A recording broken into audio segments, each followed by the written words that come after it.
Muy buenos días, queridos hermanos. Sean todos bienvenidos en este tiempo. Gracias al Señor porque nos regala un día más en el cual nosotros podemos estar ante su presencia en este lugar. Así que agradecemos al Señor por una muestra más de su gracia, de su misericordia. También hago extensivo, mejor dicho, la bienvenida al pastor, a su familia. Sean bienvenidos. Es un gozo nuevamente tenerlo con nosotros. Así que sean bienvenidos, hermanos. A los demás, a las visitas, a los miembros, sean todos bienvenidos. Y gracias al Señor porque nos da una nueva oportunidad para poder nosotros escuchar lo que Él tiene desde su palabra. Amén. Bien. Tengo entendido que uno de los árboles más resistentes es el roble. No sé si estoy equivocado, pero tengo entendido de que uno de los árboles más resistentes es el roble. Ahora, imaginemos un roble que tiene 100 años y un poquito más. Imaginemos. Y este roble está en medio de una tormenta furiosa. Sus ramas crujen bajo el viento.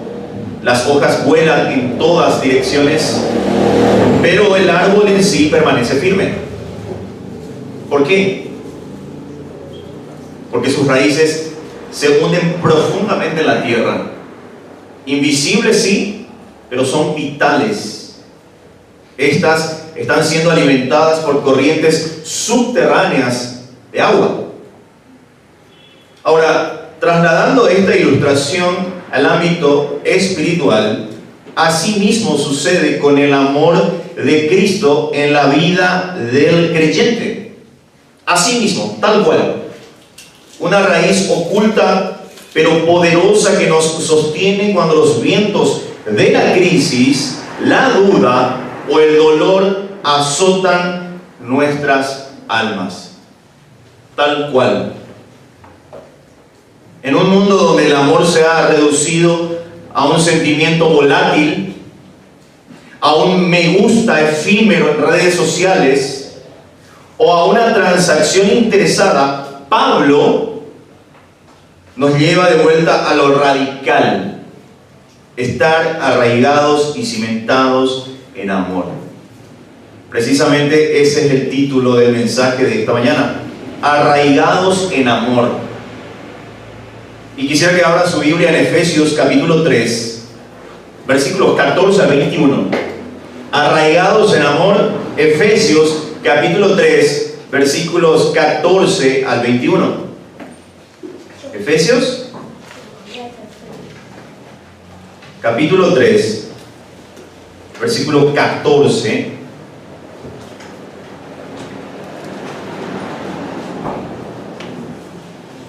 Efesios 3, versículo 14 al 21.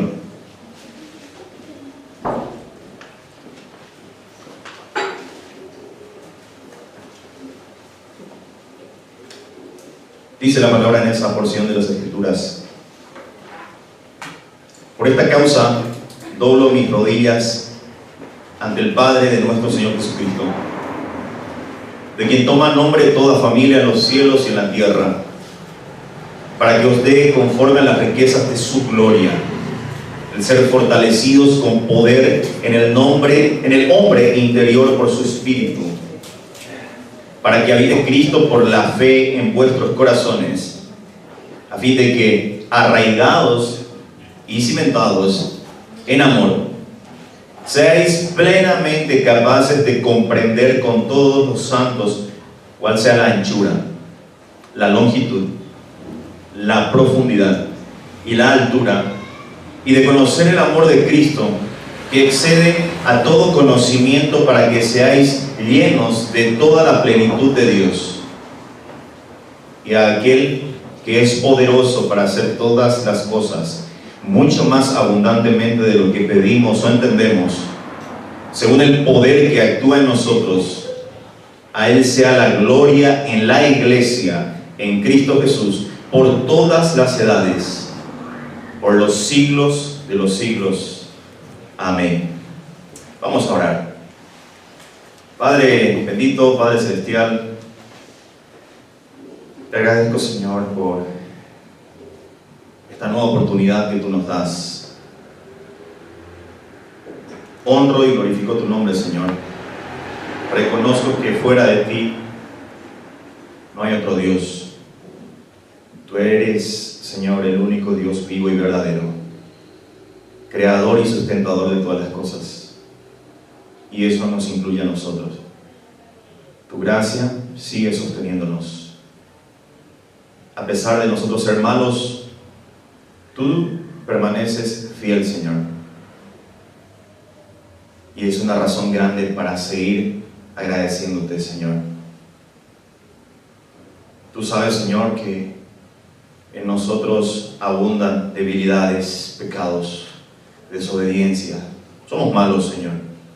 Es por esa razón que te pido que tú primeramente limpies nuestras vidas, perdona nuestros pecados, Señor.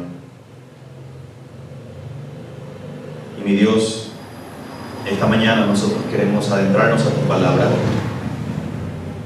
Queremos oír lo que tú tienes para nosotros, primeramente de manera individual y luego de manera colectiva, con referencia a tu iglesia. Bendice a los hermanos, gracias por cada una de sus vidas. Agradecerte, Señor, por tu iglesia. Sigue obrando en ella, sigue trabajando en ella, Señor. Danos oídos sensibles para escuchar lo que tú tienes para decirnos esta mañana. Te pido, Señor, que tu Espíritu Santo me use como un instrumento esta mañana. Pon en mi boca solamente aquello que tú quieres que yo diga, Señor. Y dejo este tiempo en tus manos para que tú puedas glorificarte a través de la predicación. Ahora sí, Señor, en el nombre de Cristo Jesús. Amén. Arraigados en amor es el título del mensaje de esta mañana. Ahora, cuando Pablo nos dice que de estar arraigados y cimentados en amor, según el versículo 17, esto no es una metáfora, esto no es una metáfora poética, sino una realidad espiritual que determina si colapsamos o permanecemos. El teólogo Timothy Keller sobre esto dijo: el amor de Cristo no es un simple ejemplo a seguir. El amor de Cristo no es un simple ejemplo a seguir. Es un poder que nos transforma. Continúa diciendo Keller: no nos exhorta a esforzarnos más, sino a echar raíces más profundas en Él. Fin de la cita. Keller capta aquí la esencia misma del capítulo 3 de Efesios. Se encierra enteramente en el amor divino, que no es un mandato frío, sino un don que nos arraiga, y al hacerlo nos hace capaces de lo imposible: amar como Él amó. Como Él amó. En este pasaje, Pablo, encarcelado, pero como hemos visto el domingo anterior, era más libre que nunca. No ora por las circunstancias cambiantes, no ora por ello, sino Pablo está orando por una realidad eterna: que Cristo habite en nosotros a través de la fe, y que su amor sea el suelo donde crezca nuestra identidad, que precisamente está en Cristo. Hoy, donde tantos viven desarraigados, saltando de una satisfacción temporal a otra, la iglesia, escuche bien, hermano, está llamada a mostrar otra manera de vivir y también de existir. Ahora, ¿cómo lo hacemos esto? Dejando que el amor de Dios, que excede todo conocimiento, según el versículo 19, sea nuestra raíz y nuestro fruto al mismo tiempo. ¿Qué sucede cuando un árbol ignora sus raíces? Se seca. ¿Qué sucede cuando un edificio desprecia su cimiento? se derrumba, colapsa. ¿Y qué nos pasa a nosotros si intentamos amar con nuestras propias fuerzas? Nos agotamos. Y es ahí donde nos frustramos muchas veces. Queremos amar bajo nuestros propios esfuerzos. Y eso es imposible. Eso es imposible. Pablo nos revela un misterio aquí. El amor que nos sostiene no es nuestro. No es, sino es de Cristo obrando en nosotros. Ahora vamos a adentrarnos esta mañana a desarrollar este pasaje. Quiero compartir con ustedes por lo menos 4 puntos. El primero tiene que ver, y si usted tiene nota, puede apuntarlo, la oración por fortaleza espiritual. La oración por fortaleza espiritual. Vamos a volver a leer los versículos 14 al 16. La oración por fortaleza espiritual. Fíjense lo que dice: por esta causa doblo mis rodillas ante el Padre de nuestro Señor Jesucristo, de quien toma nombre toda familia en los cielos y en la tierra, para que os dé conforme a las riquezas de su gloria el ser fortalecido, con poder en el hombre interior por su Espíritu. Por el momento hasta ahí. Pablo comienza su oración con una postura de humildad. Comienza su oración con una postura de dependencia. Doblo mis rodillas. Es lo que dice Pablo. Es un gesto de sumisión y de adoración que contrasta con su autoridad apostólica. Evidentemente, Pablo no se jacta, yo soy apóstol. No, está mostrando una dependencia, una sumisión, una humildad, porque está doblando rodillas, dice Pablo. Es un gesto de sumisión y adoración que contrasta con su autoridad apostólica, como le dije hace un momento. No ora Pablo desde su poder, sino Pablo está orando desde su dependencia del Señor.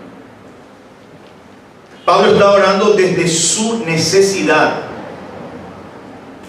Su petición se dirige al Padre de nuestro Señor Jesucristo, enfatizando la paternidad universal de Dios sobre toda familia espiritual y al mismo tiempo terrenal, lo que refuerza la unidad de la iglesia como una gran casa bajo el cuidado del Señor.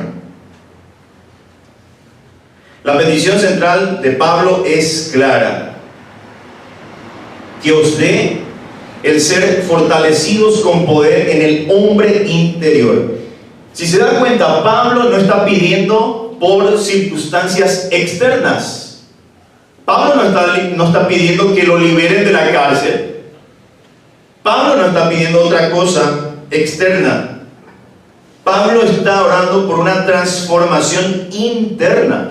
El ser fortalecidos. Es un término interesante que denota vigor en todo el ser. Y el hombre interior al cual Pablo se refiere alude al núcleo de la identidad regenerada, es decir, la nueva naturaleza que el creyente tiene en Cristo Jesús.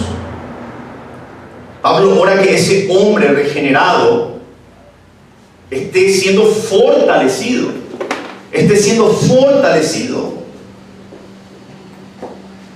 Este fortalecimiento es obra del Espíritu Santo, basadas en las riquezas de su gloria, una fuente inagotable de gracia. La profundidad de la necesidad humana se revela en esta petición. Mientras, queridos hermanos, el mundo busca fuerza en el éxito, en el control o la autosuficiencia, Pablo expone nuestra verdadera necesidad, un poder sobrenatural que renueva lo más íntimo del ser. Y nos afanamos muchas veces en fortalecer el hombre externo. Pero Pablo está haciendo todo lo contrario. O está pidiendo todo lo contrario. Pablo está pidiendo que el hombre interior sea fortalecido. Esto no es un mero cambio de actitud. sino más bien es una revolución espiritual que solo Dios puede hacer. Nosotros no podemos hacer esto, queridos hermanos. Por eso es importante la dependencia total del Señor. Nosotros no podemos hacer absolutamente nada en estas cuestiones. No podemos. Dependencia total del Señor es lo que necesitamos.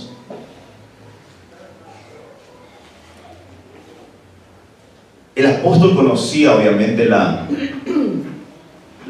debilidad o la fragilidad humana. Obviamente lo conocía.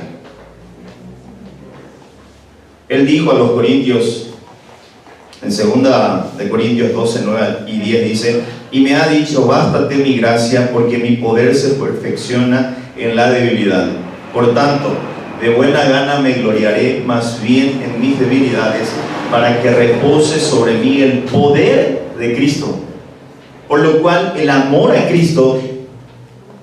a Cristo, me gozo en las debilidades, en afrentas, en necesidades, en persecuciones, en angustias. Por cuanto soy débil, entonces soy fuerte. Wow. Pablo entendía, conocía evidentemente la fragilidad humana.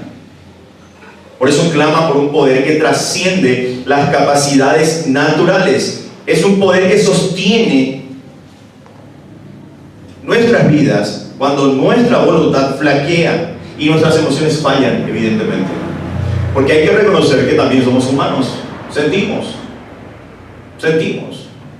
La oración de Pablo en esta primera instancia revela que el amor arraigado, según el versículo 17, escuche bien, solo florece cuando el creyente es fortalecido por Dios en lo más profundo de su ser. En lo más profundo de su ser. Sin esta obra interior, el amor se reduce a un esfuerzo humano. Así que, en primera instancia vemos la actitud de Pablo y por lo que Pablo está orando, o por lo cual Pablo está orando. Ahora, el segundo punto que quiero compartir con ustedes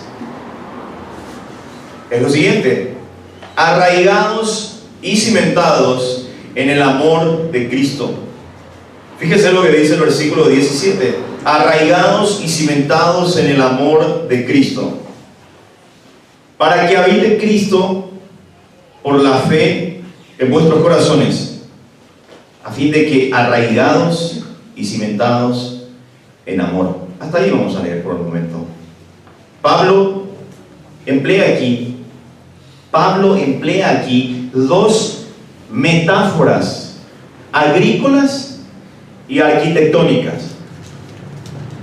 Y vamos a darnos cuenta por qué. Esto tiene un significado teológico profundo. El verbo arraigados proviene del mundo botánico,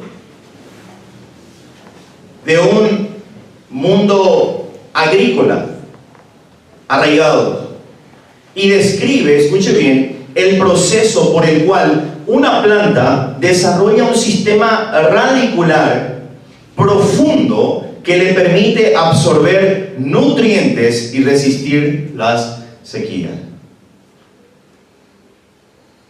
En el contexto espiritual, este término sugiere una conexión vital y orgánica con Cristo como fuente de vida. Es lo que dice el mismo Cristo. Vayamos a Juan 15, un momentito del Evangelio según Juan 15, versículo 5.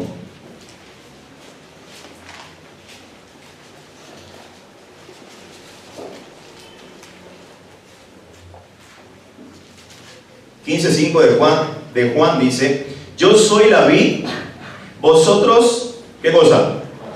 Los pámpanos.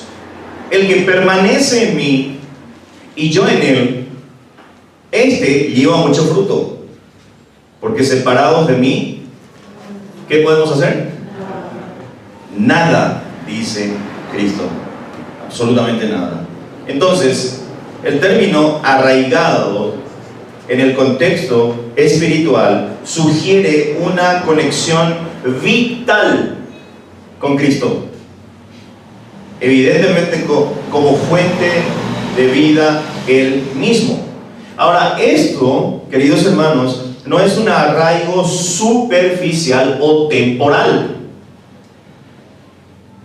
Nosotros hemos visto alguna vez una planta que tenga un fruto y solamente este fruto permanezca por un tiempo y el fruto le diga, no, ya no necesito de ti. ¿Hemos visto? No. Esta conexión del fruto con las ramas y mayormente con el árbol es permanente. Es permanente. Esto no es algo superficial. No es cuando estoy bien, no es cuando estoy mal. Esto tiene una connotación tan importante que nuestra conexión con Cristo debe ser permanente. Permanente. Es una unión permanente que determina evidentemente nuestra estabilidad espiritual. Nuestra conexión con Cristo, en nuestra conexión con Cristo está realmente nuestra estabilidad espiritual. Porque Cristo mismo dijo, nada pueden hacer separados de mí. Absolutamente nada. En segunda imagen, vemos un término, como les dije, arquitectónico, cimentados. Esta palabra pertenece obviamente al ámbito de la construcción. En el mundo antiguo, los cimientos determinaban la solidez y obviamente durabilidad de cualquier estructura. Y eso no solamente en el mundo antiguo, también ahora. También ahora. Pablo ya había usado esta imagen al hablar de la iglesia en 2:20 de Efesios. Fíjese lo que dice un poquito más atrás. Edificada sobre el fundamento ¿de quiénes? De los apóstoles y profetas. Así que Pablo ya había usado este término, edificado o cimentado. Pero aquí, en este pasaje, el fundamento específico es el amor. Y este amor es presentado no como un sentimiento, sino como una realidad cristológica que sostiene cada una de nuestras vidas. El texto enfatiza que este proceso ocurre en amor, usando el mismo término que describe el amor ágape. No se trata del amor humano, filía o eros, no se trata de eso, sino se trata del amor ágape, que tiene su origen en Dios mismo. El amor cristiano, queridos hermanos, no es opcional, no lo es. Es una realidad que debe ser tomado por cada creyente y ponerlo en práctica, evidentemente. ¿Por qué? Porque el nuevo creyente tiene una identidad en Cristo, en amor. Pablo revela así el misterio de la vida cristiana. Nuestra fe no es un mero asentimiento intelectual. Nuestra fe está injertado en el amor de Cristo, que es a la vez nuestra raíz, es la fuente de vida y es nuestro cimiento, es la base de nuestra seguridad. ¿Por qué? Porque en Cristo estamos seguros. En Cristo. En Cristo estamos seguros. Totalmente. No estamos seguros porque vivimos en una fortaleza, en una casa más grande. No estamos seguros porque el gobierno nos puede dar seguridad. No estamos seguros por ello. Estamos seguros porque estamos en Cristo Jesús. Sencillamente. Como tercer punto, quiero compartir con ustedes lo siguiente: comprender lo incomprensible. Comprender lo incomprensible. Fíjense lo que dice los versículos 18 y 19 en su primera parte. Para que seáis plenamente capaces de comprender con todos los santos cuál sea la anchura, la longitud, la profundidad y la altura, y de conocer el amor de Cristo que excede todo conocimiento. Hasta ahí.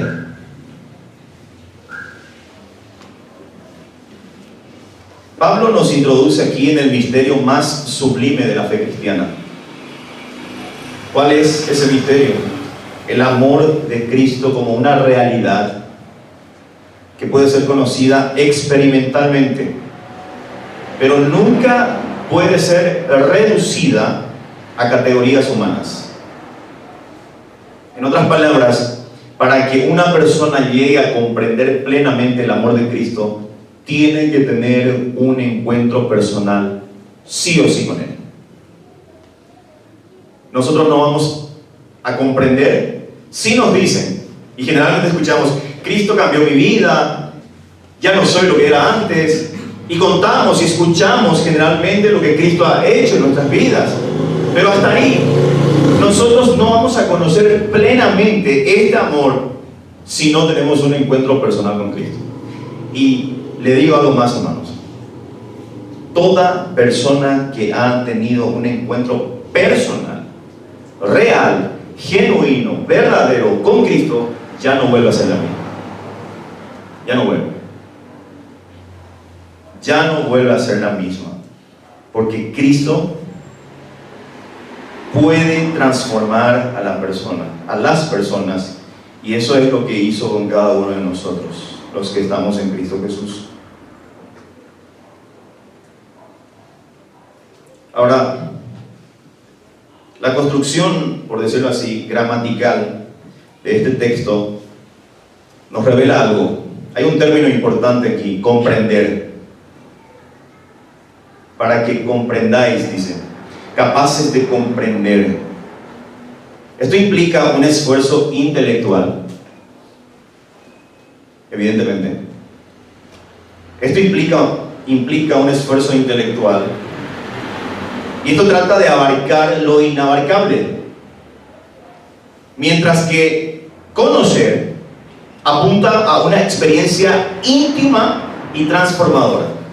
Comprender, desde el punto de vista de esta palabra, implica un esfuerzo intelectual. Pero conocer apunta a una experiencia íntima y transformadora. La tensión, por decirlo así, entre estos dos verbos crea una paradoja teológica que es importante. Estamos llamados a conocer personalmente un amor que, por su misma naturaleza divina, siempre va a superar nuestra capacidad de comprensión total. ¿Cómo es posible que Dios pueda amarme hasta ese punto? El amor soberano de Dios es tan sencillo, pero es tan complejo a la vez, que es incomprensible muchas veces para nosotros, que tenemos obviamente una mente limitada. Las cuatro dimensiones mencionadas aquí, si usted se da cuenta, al final del versículo 18 hay 4 dimensiones mencionadas: anchura, longitud, altura y profundidad. Estas no son metáforas, evidentemente. Esto evoca imágenes profundamente arraigadas en la cosmovisión judía y en el pensamiento paulino.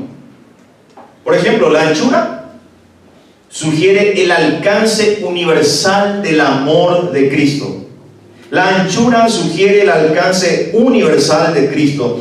Obviamente que rompe todas barreras étnicas. ¿Se acuerdan domingos anteriores que Cristo ha derribado el muro que había entre judíos y gentiles. El amor de Cristo rompe todas las barreras étnicas y culturales. A eso se refiere la anchura, un alcance universal del amor de Cristo. Ahora, la longitud apunta a su duración eterna. Apunta a su duración eterna. Desde la elección, antes de la fundación del mundo, evidentemente, hasta la consumación de los siglos. La obra de Cristo, evidentemente, en nosotros ha comenzado en la predestinación. Nos ha escogido antes de la fundación del mundo, no sabemos en qué momento, en la eternidad pasada, pero esto va a llegar a consumarse al final de los siglos. A eso se refiere la longitud, apunta a su duración eterna. Ahora, la altura nos remite a la exaltación de Cristo y al mismo tiempo a nuestra posición elevada con Él en los lugares celestiales. ¿Se acuerdan lo que dice Efesios 1:3? Bendito el Dios y Padre de nuestro Señor Jesucristo, que nos bendijo con toda bendición espiritual en los lugares celestiales en Cristo. Así que a eso se refiere la altura. Ahora, la profundidad, esto es muy interesante este término, revela la capacidad redentora del amor de Cristo para alcanzar al pecador más perdido. Y no hay lugar, no existe un lugar en donde Cristo no pueda alcanzar al pecador y levantarlo para vida eterna. No existe. El alcance de la gracia de Cristo no conoce de límite. No conoce. Como decía Sproul, no es que Cristo ha lanzado un salvavidas al pecador, no lo es, sino que ha descendido hasta lo más profundo, lo ha tomado de la mano, lo ha sacado y le ha dado vida. Esa es la figura de Cristo Jesús.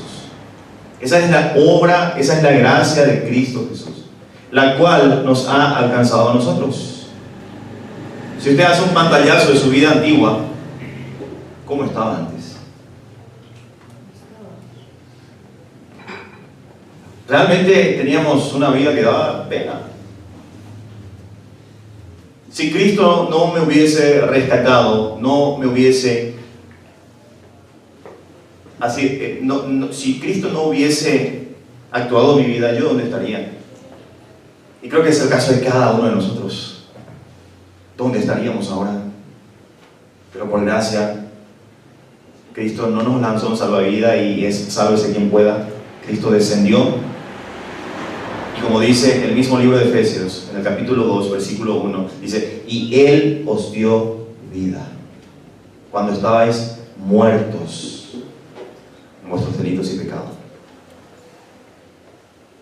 Así que la profundidad revela la capacidad redentora del amor de Cristo para alcanzar al pecador más perdido. Lo más sorprendente es que este conocimiento no es individual, sino tiene que ser de manera colectiva, es corporativa, con todos los santos. La iglesia, como comunidad redimida, es el espacio donde estas dimensiones de amor de Cristo se deben hacer visibles y palpables. A lo que me refiero es que el amor que Cristo Jesús ha derramado en nuestras vidas no tiene que ser solamente alardeado. Tiene que ser indefectiblemente mostrado y las personas tienen que ver este amor. Si usted dice que Cristo lo rescató por amor, pero usted no puede amar a su hermano, le pregunto: ¿de qué le ha salvado Cristo?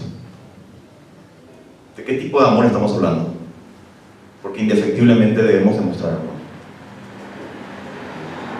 Amén. Es algo que no podemos guardarnos. Es algo que no podemos guardarnos. Como último punto, la plenitud que glorifica. La plenitud que glorifica. Fíjense lo que dice los versículos 19 en su segunda parte al 21. Para que seáis llenos de toda la plenitud de Dios, y a aquel que es poderoso para hacer todas las cosas mucho más abundante de lo que pedimos o entendemos, según el poder que actúa en nosotros. A Él sea la gloria en la iglesia, en Cristo Jesús, por todas las edades, por los siglos de los siglos. Amén. Pablo culmina aquí su profunda reflexión con una doxología realmente atrapante. Esto revela el propósito último de la obra divina. El propósito último de la obra divina, escuche bien, hermano, es que la plenitud de Dios debe de ser manifestada en los creyentes para su eterna glorificación. Y cuando nos adentremos en el capítulo 4, nos vamos a dar cuenta por qué Pablo ha terminado de esta forma. ¿Por qué Pablo ha dicho lo que dijo al final? Así que el propósito último de la obra de Dios es que este amor se refleje en su iglesia. El término plenitud es un término interesante que Pablo aquí no lo usó de manera casual. Este mismo término Pablo lo usó en el capítulo 1, versículo 23, para describir a Cristo como aquel que llena todo en todos. La plenitud de Cristo llena todo en todos. Así que esta conexión muestra que la plenitud del creyente no es un estado de autosuficiencia espiritual. Es la manifestación concreta de la presencia de Cristo en su iglesia. La doxología que sigue, versículos 20 y 21, contiene una de las declaraciones más poderosas sobre la acción divina en todo el Nuevo Testamento. Pablo expresa mucho más abundantemente. Esto enfatiza el exceso de la gracia divina sobre toda expectativa humana. Pablo no está describiendo aquí a un Dios que simplemente responde a peticiones, sino que actúa, dice Pablo, según el poder en nosotros. El clímax teológico de Pablo, el punto culminante de Pablo, llega con la declaración final: a Él sea la gloria en la iglesia. Esta frase yo lo considero revolucionaria, porque establece que en la iglesia no somos solamente receptores de la gloria divina. Debemos de ser un instrumento activo a través del cual Dios recibe alabanza. En otras palabras, cuando nosotros demostramos el amor que ha sido derramado sobre nosotros mediante Cristo Jesús, cuando nosotros mostramos como iglesia, Dios mismo se está glorificando dentro de su iglesia. Y ese es el punto culminante de las obras que hacemos dentro de la iglesia. ¿Se acuerdan las palabras de Cristo en el Sermón del Monte? Cuando exhorta a los discípulos a que somos sal, a que somos luz. Y al final, en 5:16 de Mateo dice: para que vean vuestras buenas obras y glorifiquen al Dios Padre. Las buenas obras que hacemos dentro de la iglesia no es para inflar pecho, no es para alardear, no. Tiene que tener como finalidad la glorificación del Señor dentro de su iglesia. Dentro de su iglesia.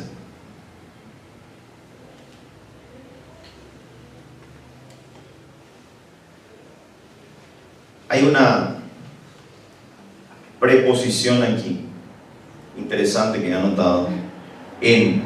A Él sea la gloria en la iglesia. Esta preposición en tiene un sentido dinámico. Indica que la gloria de Dios se manifiesta precisamente a través de la existencia concreta de la comunidad de fe. La dimensión temporal de esta doxología es por todas las edades, conecta lo celestial con la eternidad divina, y Pablo al final dice por los siglos de los siglos.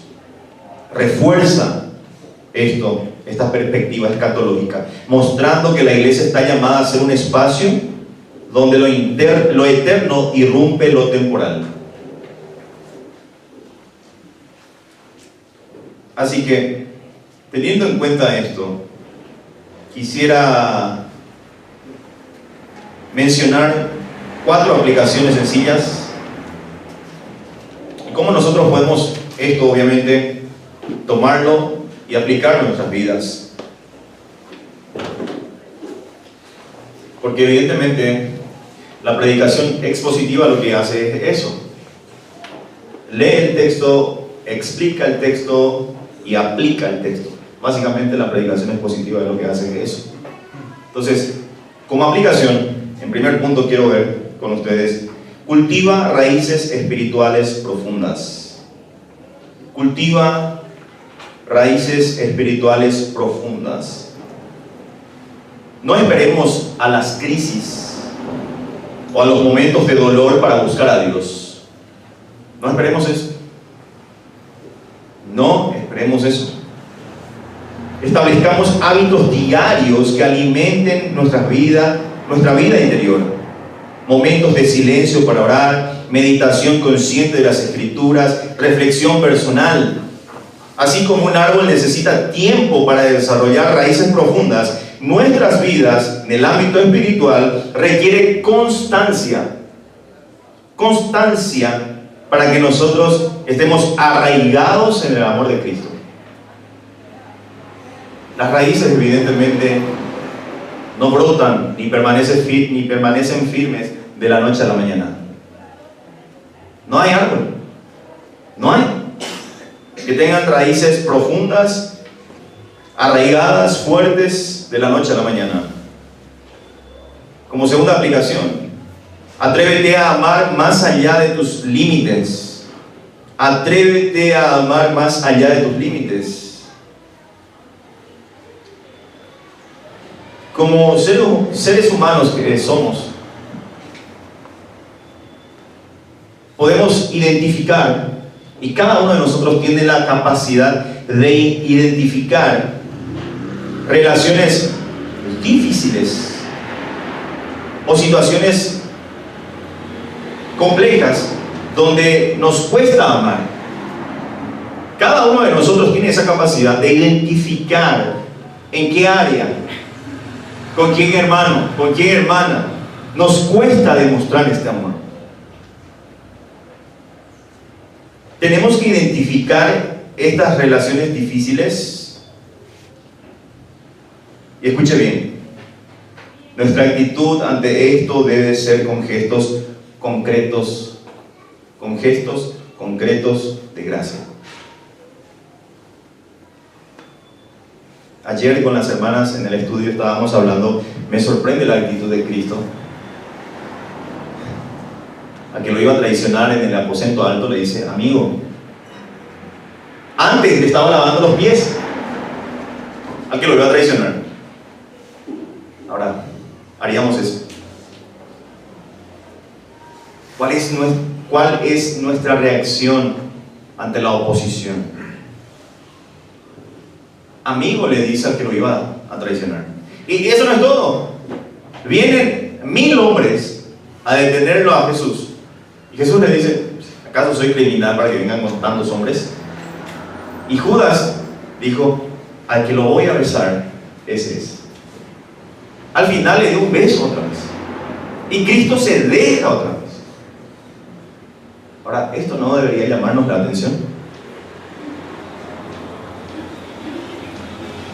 Como alguien dijo, si amamos solamente a los que nos aman, y si hacemos el bien solamente con las personas que hacen el bien en nosotros, ¿qué de extraordinario hacemos?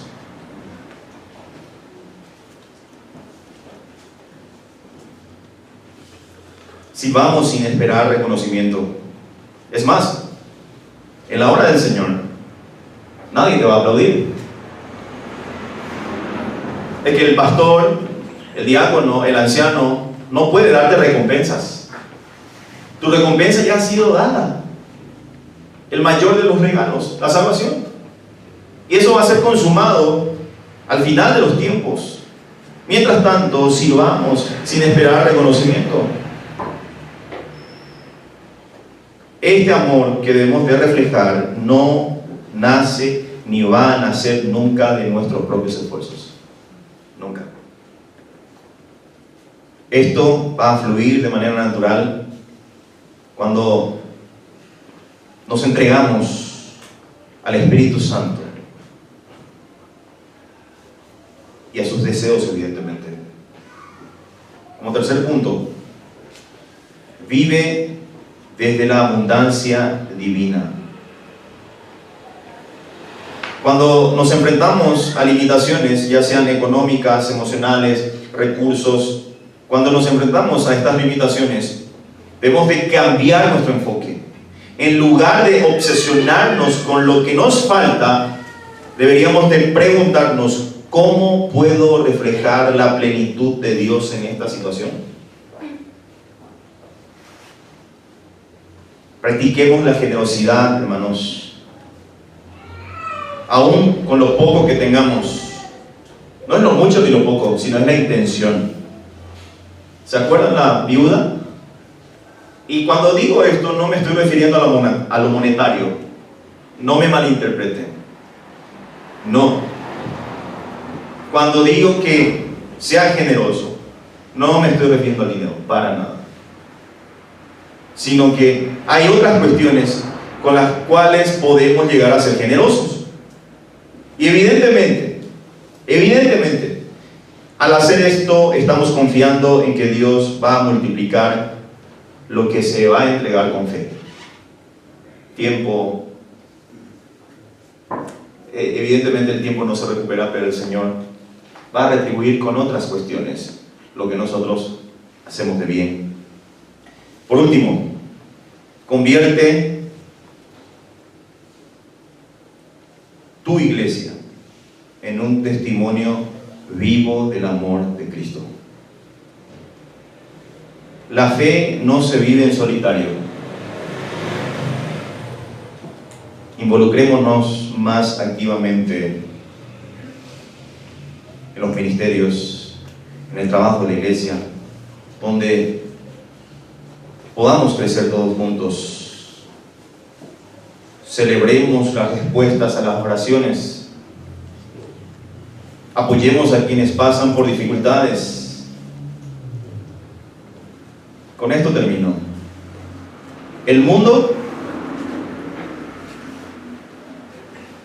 creerá en el amor de Cristo cuando vea cómo transforma relaciones reales. El mundo está hastiado de palabras. El mundo quiere ver, quiere palpar, quiere sentir, quiere que lo intangible se vuelva tangible. En conclusión, este pasaje nos revela que el amor de Cristo no es un simple concepto, es una realidad transformadora que nos arraiga, nos sostiene y nos impulsa a vivir con plenitud. Que este mensaje, queridos hermanos, no termine en una simple enseñanza, sino que esto sea un llamado a vivir arraigados en amor, permitiendo que Dios haga en nosotros mucho más abundantemente de lo que pedimos o entendemos. Así, de esta forma, seremos testigos vivientes de su gloria en el mundo. Amén. Bien, vamos a terminar orando. Voy a pedir que se ponga en pie, querido hermano, hermana, por favor.